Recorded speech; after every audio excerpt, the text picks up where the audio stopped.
नमस्कार, NB news की तरफ से मैं अमृता आप सभी दर्शकों का हार्दिक स्वागत करती हूँ।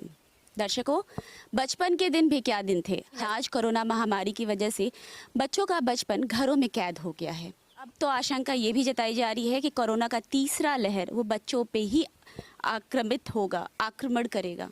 ऐसी स्थिति में हम बच्चों का सही विकास कैसे करें, उनके शारीरिक, शिक्षा, सेहत पे कैसे ध्यान दें, आज इसी विषय पर हम चर्चा करेंगे। और आज हमारे चर्चा में हमारे साथ हैं हमारे बाल रोग विशेषज्ञ डॉक्टर सुनील कमानी जी। सर, आपका बहुत बहुत स्वागत है हमारे कार्यक्रम में। और हमारे साथ हैं हमारे किड्स कैंप एकेडमी की प्रिंसिपल रुचि अरोड़ा। बहुत बहुत स्वागत है आपका। Thank you Amrita.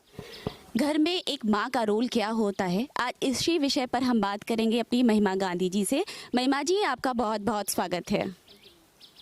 घरों में बचपन कैद है, ना कहीं आ सकते हैं बच्चे और ना कहीं जा सकते हैं।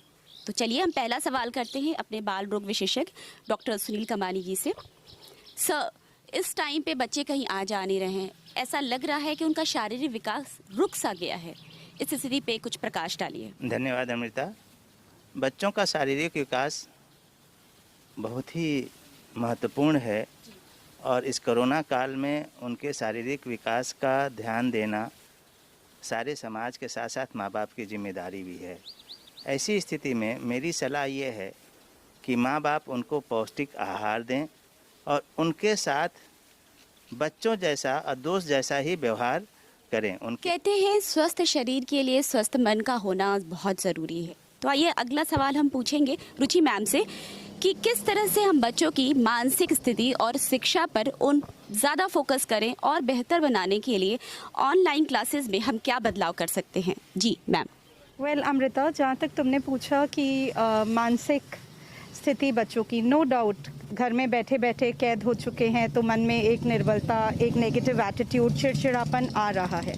तो जिनके साथ रह रहे हैं वो पेरेंट्स हैं, तो हम सब मिल करके इस चीज़ को, एक घर वाले जैसे पेरेंट्स हैं, फैमिली मेम्बर्स हैं, इनका सबसे बड़ा दायित्व होता है जो स्ट्रेस उनके मन पे है उसको कमरे के अंदर रखें, बच्चों के सामने एनवायरनमेंट को पॉजिटिव रखें। अगर उनका व्यवहार ठीक रहेगा तो बच्चों का भी व्यवहार सही रहेगा। ऑनलाइन क्लासेस ले रहे हैं, कोर्स अपनी जगह है, लेकिन ये ज़रूर याद रखें कि बच्चे हमारे हैं। हम शुरुआत एक मज़े से करें, पढ़ाई को एक मज़ा दें कि हम कुछ नया सीखने जा रहे हैं, एक वाव फैक्टर लाएं कि वाव हम कुछ अच्छा करने जा रहे हैं। जब हमारा पॉजिटिव एटीट्यूड बच्चे तक रिलेट होगा, जब हम उसे कुछ खुशी देंगे, तभी बच्चे हमारी क्लास में आना चाहेंगे। जहाँ तक बात हो रही है ऑनलाइन एजुकेशन की, तो ऑनलाइन एजुकेशन के लिए बच्चे जब ऑनलाइन क्लासेस करते हैं तो घर में उनको उचित मार्गदर्शन मिलना चाहिए। तो घर का माहौल कैसा होना चाहिए, बच्चों की दिनचर्या कैसी होनी चाहिए, आइए जानते हैं महिमा जी से कि वो अपने बच्चों को कैसे हैंडल करती हैं। मैम, जैसा कि आपने पूछा कि बच्चों की दिनचर्या कैसी है, उसके लिए मैं बताना चाहूँगी इस पेंडेमिक टाइम में जहाँ बच्चे स्कूल नहीं जा रहे हैं, उनका डेली रूटीन्स, जो उनकी स्ट्रक्चरल एक्टिविटीज़ है, वो पुअर से वर्स्ट हो रही है मैम। जहाँ बच्चे जल्दी सोते थे वहाँ लेट नाइट सोते हैं। ऑनलाइन क्लासेस अगर सुबह मॉर्निंग में हैं तो बच्चे उठे कैसे, उनको पुशअप करना पड़ता है उठे। जब उठते भी हैं तो वो लेजीनेस, ना उनको कुछ एक्टिविटी करनी, ना कुछ, सीधे ऑनलाइन क्लासेस ज्वाइन करनी है, केवल जल्दी जल्दी ब्रेकफास्ट करना है, सब कुछ करना है उसी में। और ऑनलाइन क्लासेस में भी ये भी चाहेंगे कि पेरेंट्स के ऊपर बर्डन पड़ता है कि वो भी बैठे हैं उसमें ऑनलाइन क्लासेस। नहीं तो जैसे मेरी बेटी हो कहेगी कि मम्मा मुझे समझा दीजिए, मुझे समझ में नहीं आ रहा है, क्योंकि ज़्यादातर लोगों के पास लैपटॉप होता नहीं है, मोबाइल से ही वो पढ़ते हैं। तो मोबाइल में दिख नहीं रहा है, जैसे मेरी बेटी है वो स्पेक्स पहनती है तो उसको दिखने में प्रॉब्लम है, चाहे कुछ है, तो उसमें मुझे हेल्प करनी पड़ती है। जैसा मैम आप बता रही थी कि बच्चे टाइम पे सोते नहीं हैं और पूरे टाइम वो ऑन स्क्रीन रहते हैं, लैपटॉप है या फिर मोबाइल है, कहा जाए तो क्लासेस के लिए, और बाकी समय वो अपना समय व्यतीत करने के लिए।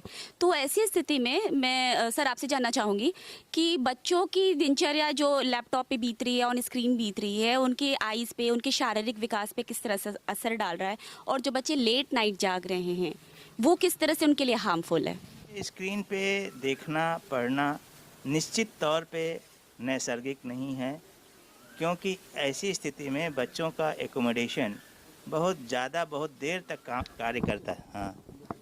कार्य करता है, जिसकी वजह से उनकी आँखों पे असर पड़ने की संभावना बनी रहती है। यह सही है कि बच्चे कैद हो गए हैं, ऐसी स्थिति में माँ बाप के ऊपर भी तनाव है, बच्चों के ऊपर भी तनाव है, क्योंकि वो स्कूल जब जाते थे तो उनके मन में एक इच्छा होती थी, वो चाव से जाते थे कि अरे चलो वहाँ दोस्तों से मिलेंगे, कुछ पढ़ेंगे, कुछ दोस्तों से मिलेंगे, कुछ बातचीत करेंगे। तो थर्ड वेव आएगी, वो बच्चों पे असर पड़ेगी। तो इसके लिए तो सरकारें ने अपने युद्ध स्तर पे तैयारी कर ही रहे हैं। तो एक घर में हम पेरेंट्स को या एज अ टीचर जो भी, तो हमें किस तरह की तैयारी करनी चाहिए कि बच्चे हमारे सेफ रहें? अमृता, ये सवाल बहुत अच्छा है। लगातार अखबार में और मीडिया में पढ़ने को मिल रहा है कि तीसरी लहर आने वाली है जो कि बच्चों को बहुत ज़्यादा असर करेगी।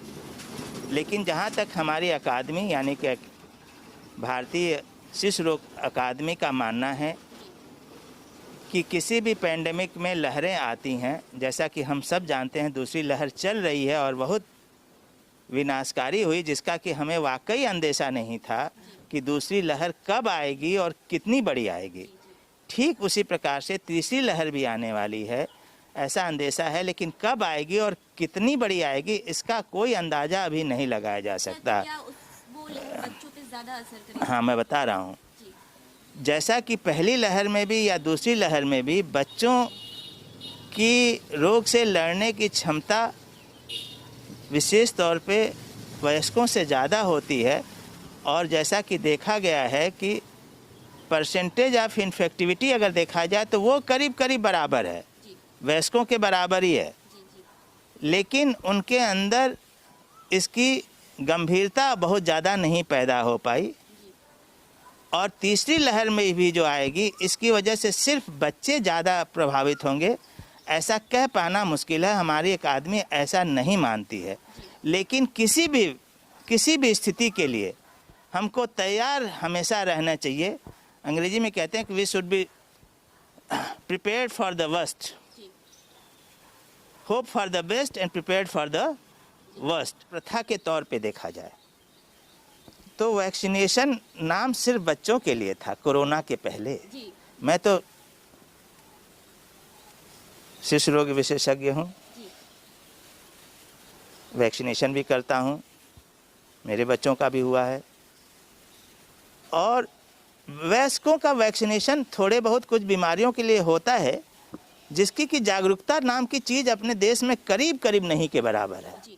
और भी बहुत सारी महामारियों के, खासतौर से टेटनस, डिप्थीरिया, ये भी बहुत हद तक कंट्रोल में आ चुका है। मीजल्स एक ऐसी बीमारी है जिसके कॉम्प्लिकेशन होते हैं, खासतौर से जानलेवा कॉम्प्लिकेशन भी होते हैं, वह भी कंट्रोल है। लेकिन कभी कभी कुछ आउटब्रेक्स हो जा रहे हैं किसी, और लगातार उस वैक्सीनेशन को करते रहने में इसमें भी हम सफलता काफ़ी हद तक पा लेंगे। का सवाल कोरोना से संबंधित है, तो जैसा कि अमृता जी आप देखा पहली लहर और या दूसरी लहर में भी वयस्क और बुजुर्ग को ज़्यादा असर किया है, तो हमारी प्राथमिकता अभी उनके ऊपर थी। और ये एक नई बीमारी है, नया टीका है, इसकी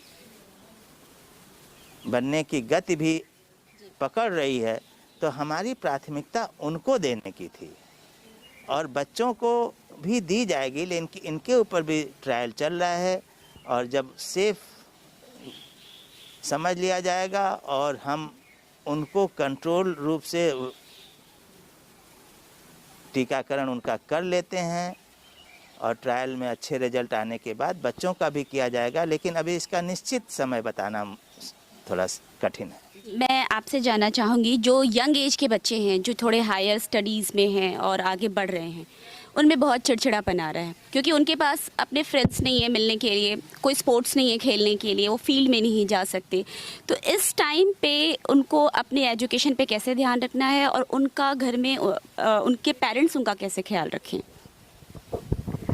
अमृता, तुमने एक ऐसा सवाल किया क्योंकि मैं खुद एक माँ हूँ। मेरा एक बेटा क्लास 8 में और एक बेटा फर्स्ट ईयर कॉलेज में है, और कंपेयर करूँ तो फर्स्ट ईयर कॉलेज के साथ ज़्यादा सोचना पड़ता है और टेंशन्स हैं क्योंकि लिमिटेड हो गए हैं। देखिए, ये वह उम्र है 10, 11, 12, first year college, second year college, ये वो उम्र है जब चिड़िया अपने पंख रेडी कर चुकी है और बस उड़ने को तैयार थी, और तभी उसे कैद में डाल दिया गया कि वो उड़ नहीं सकती है।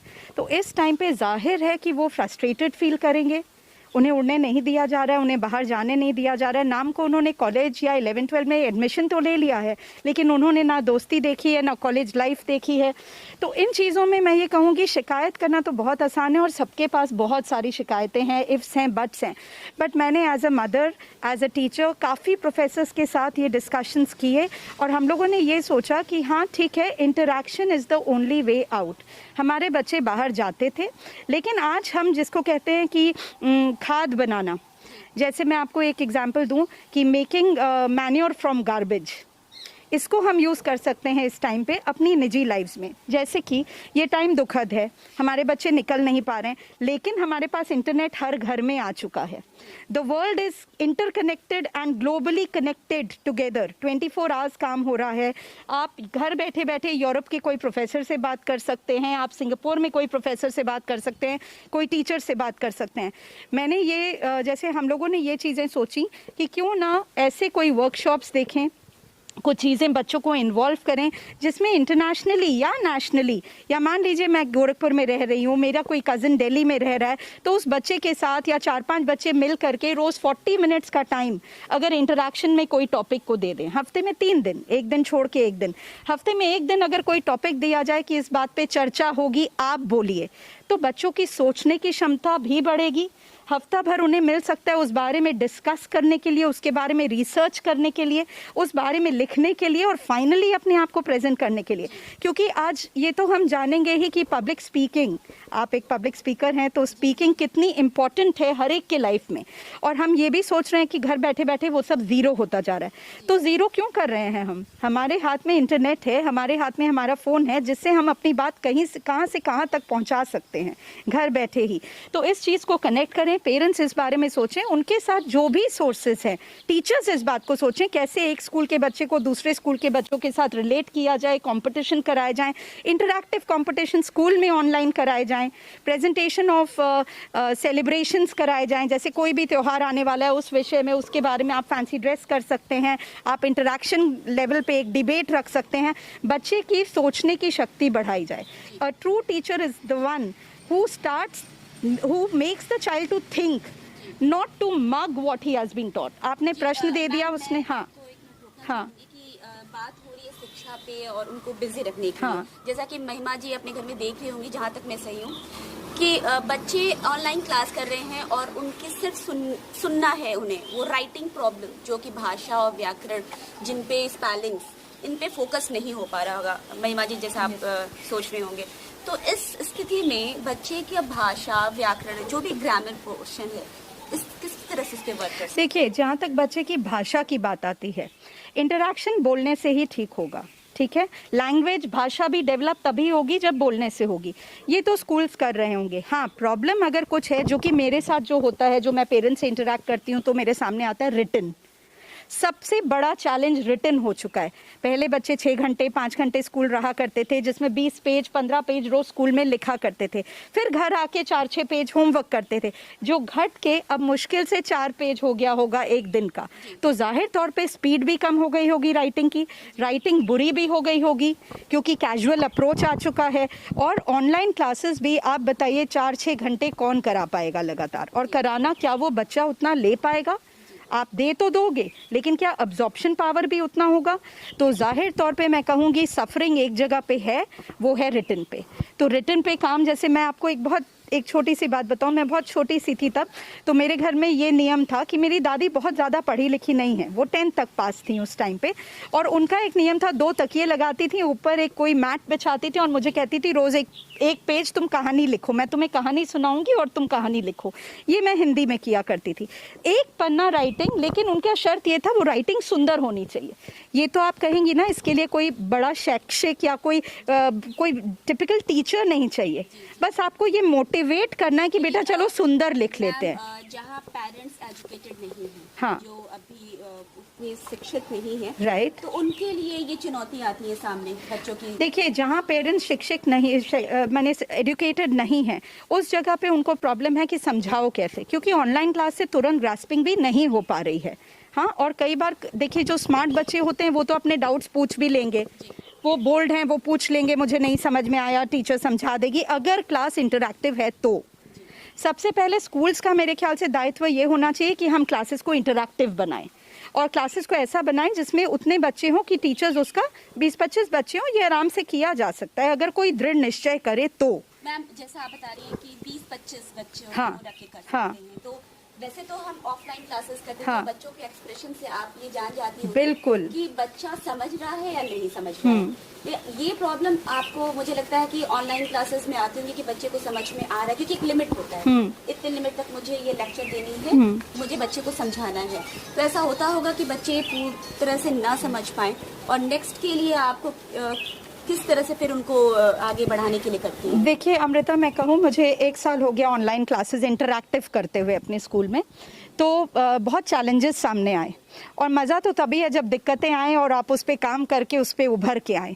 तो ये चैलेंज एक दिमाग में और आता है कि बच्चे समझ रहे हैं कि नहीं, क्योंकि क्लास में हाव भाव से पता चलता था। तब हमने एक ऑप्शन होता है, अगर आपने देखा हो, अमूमन क्लासेस जूम में चल रही हैं या गूगल मीट पे चल रही हैं या टीम पे चल रही हैं, तो चैट बॉक्स का ऑप्शन आता है। तो हम लोग चैट बॉक्स को यूज़ करते हैं कि जिसमें हम एक क्वेश्चन देते हैं और सारे बच्चों को कंपलसरी होता है अपने येस नो में आंसर देना, या हैंड रेज में, या थम्स डाउन में आंसर देना, और या वर्ड में आंसर देना। हमने कोई क्वेश्चन पूछा, उसका आंसर आपको लिख के भेजना है। उससे मैं आपको बताऊं, जो हम ऑफलाइन क्लासेस में करते थे, हम हाव भाव से समझते थे या हम 2-3 से सवाल करते थे। अब विश्वास करिए, अगर क्लास में 25 बच्चे हैं तो 20 तो टाइप करके आंसर भेज ही देते हैं, और उससे एक टीचर को तुरंत उसी 30 सेकेंड में पता चल जाता है कौन सा भाग बच्चे को नहीं समझ आया और कौन सा भाग समझ आया। मेरा एक ही कहना है एज एन एजुकेशनिस्ट कि क्लासेस इंटरैक्टिव होनी चाहिए, और शिक्षा सिर्फ ये मतलब नहीं है कि आपने लेक्चर दे दिया और काम खत्म हो गया। तब मज़ा है जब बच्चे से पूछिए, उसके बारे में डिस्कस करिए और तब उनकी प्रतिक्रिया लीजिए। महिमा जी, मैं आपसे जानना चाहूँगी कि ऑनलाइन क्लासेस में जैसे टीचर आप जैसे बता रही थी मैम कि सेटिस्फेक्शन मिलता है बच्चों के आंसर से, आप कहाँ तक सेटिस्फाई हैं कि ऑनलाइन क्लासेस में मेरा बच्चा एजुकेट हो रहा है, उसको वो शिक्षा मिल रही है जो मिलनी चाहिए ऑफलाइन में? मैम ऑनलाइन क्लासेस ठीक तो है मैम, बच्चे उसमें पढ़ने के लिए तैयार हैं, लेकिन बस ये दिक्कत है कि जैसे बच्चा इंटरेक्ट नहीं कर पाता है टीचर से। कुछ बच्चे टीचर रिलेटेड होते हैं कि टीचर जब बताएगा तब उनको समझ में आएगा, नहीं तो नहीं आएगा।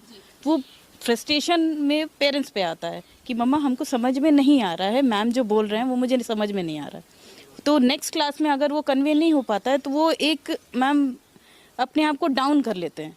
सबसे मेन बात है कि जैसे समझ में नहीं आया, जैसे मैथ्स की प्रॉब्लम्स है मैम, एक बार मैथ्स की प्रॉब्लम्स आपने दी, बच्चे को नहीं समझ में आया, वहाँ 20 बच्चे हैं चाहे जितने बच्चे हैं, किसी ने आंसर दे दिया, टीचर आगे प्रोसीड कर गया, तो वो बच्चा जो है वो हो जाता है, फ्रस्ट्रेट हो जाता है कि मुझे नहीं आ रहा है। नेक्स्ट क्लास में अगर उसका वो चीज़ सॉल्व आउट नहीं होता है तो वो और ज़्यादा फ्रस्ट्रेशन में आ जाता है मैम।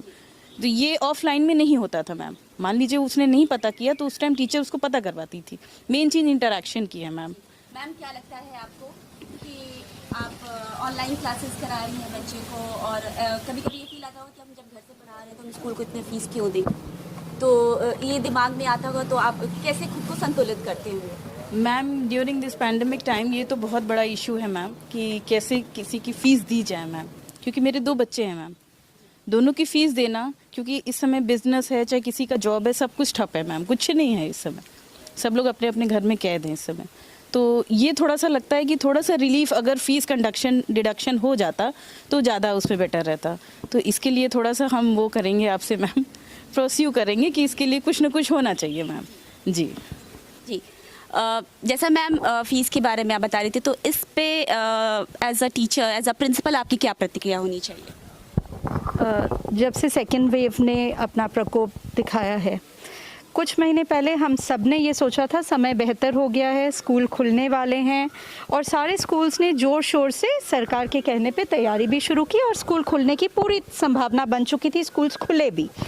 तो ऑब्वियसली एक चीज़ ये आई, क्योंकि पिछले साल हमारे स्कूल में कोई फ़ीस नहीं बढ़ाई गई थी या कोई भी एक्स्ट्रा खर्चे पेरेंट्स पे नहीं डाले गए थे, हमने भी 1% फ़ीस बढ़ाया। लेकिन जब ये प्रकोप आया सामने, जो कि पिछले 1.5 महीने से कुछ ज़्यादा ही है, बहुत सारे लोगों ने बहुतों को खोया, बहुत सारे परिवार काफ़ी दुखी रहे, फिनेंशियल कंडीशंस फिर से पिछले साल से ज़्यादा वर्स्ट पे जा रही हैं, तो एक एजुकेशन ऑर्गेनाइजेशन का भी कर्तव्य बनता है कि वह एक सोसाइटी में अपना एक स्टैंड ले।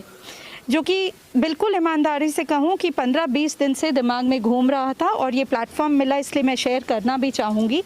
हाँ, हमने ये डिसाइड किया है, ये हम इम्प्लीमेंट करने जा रहे हैं और इसी महीने करेंगे। हमने फ़ी ली है थोड़ी बढ़ा करके, जिसे हम वापस से उस लेवल पे ला रहे हैं जो 2 साल पहले फ़ी थी। पिछले साल तो नहीं बढ़ी थी और उस चीज़ को वापस लेवल पे किया जा रहा है। बस सोचने का, ऐसा कुछ बड़ा काम नहीं कर रहे हैं इस पे कोई, बस मेरा सोचना ये है कि एज अ सोसाइटी मेंबर हर एक को चाहिए कि अपनी जो हम कमा रहे हैं, ये जो हमें मिल रहा है, उसको थोड़ा सा कम कर दें, ताकि हो सकता है हमारा थोड़ा सा कम किया हुआ किसी के लिए बहुत मदद का काम करेगा। तो बस एक जेस्चर है हमारी तरफ से कि फ़ी को वापस वही कर दिया जाए जो था, और इस तरीके से शायद हम कुछ प्रेशर कम कर पाएंगे, क्योंकि कुछ भी हो जाए, जो पेरेंट्स अपने बच्चों को हमारे पास भेज रहे हैं वो बहुत बड़ा दायित्व हम पे डालते हैं, बहुत ट्रस्ट करते हैं। तो ये मौका है कि हम उन्हें प्रूव करें कि हम उनके फैमिली मेम्बर्स हैं और हम उनके बारे में सोचते हैं। तो ये मेरे स्कूल का या मेरा पर्सनल ओपिनियन है, ये नहीं कि मैं किसी और को वो कहने जा रही हूँ, बस ये है कि हम वापस उस लेवल पे आ जाएं। जी मैम, एक आखिरी सवाल ये पूछना चाहूँगी कि जब ऑनलाइन क्लासेस ख़त्म होंगी, स्थितियाँ सामान्य होंगी और जब आप ऑफलाइन क्लासेस देंगे बच्चों को, बच्चे स्कूल आएंगे, तो किस तरह की संभावनाएं बन रही है कि बच्चों में किस तरह की कमी देखी जाएगी शिक्षा को लेकर? देखिए, जैसे कि महिमा ने बताया एज अ मदर कि प्रॉब्लम राइटिंग की है, एज अ टीचर मैं खुद इस चीज़ को समझ रही हूँ कि हमें फिर एक चेंज आएगा जब बच्चे, अभी तो चेंज ये है कि बच्चे सेटल हो चुके हैं घर पे, उनकी लाइफ यही बन चुकी है। फिर एक चेंज आएगा जब वो घर से स्कूल आएंगे। तो जब भी कोई चेंज आता है तो शुरू में बहुत कुछ हिलने लगता है, डुलने लगता है, उसको संभालना पड़ता है। पेरेंट्स को भी मैं रिक्वेस्ट करती हूँ, कोई दिक्कत है तो ज़रूर बताएं। हो सकता है तुरंत नहीं, लेकिन आने वाले 1-2 दिन में ज़रूर उसका उपाय करके एक एक्स्ट्रा क्लास दी जा सकती है, उस चैप्टर को फिर से कराया जा सकता है। जो आई थिंक पहले ये होता था, एक चैप्टर एक बार करा दिया, काम ख़त्म, एग्ज़ाम के पहले रिविज़न हो जाएगा। अब ये मुमकिन नहीं है। We have to not focus on the syllabus, we have to focus more on the concepts. हमें concepts को बार बार रिवाइज करना पड़ेगा। उस स्थिति में समाज का क्या उत्तरदायित्व बनता है? समाज को कैसे आगे आना चाहिए? जिस घर में बच्चों ने अपने घर के किसी भी सदस्य को खोया, सब सरकार तो कुछ ना कुछ कर ही रही है, लेकिन समाज का क्या उत्तरदायित्व है उन बच्चों की?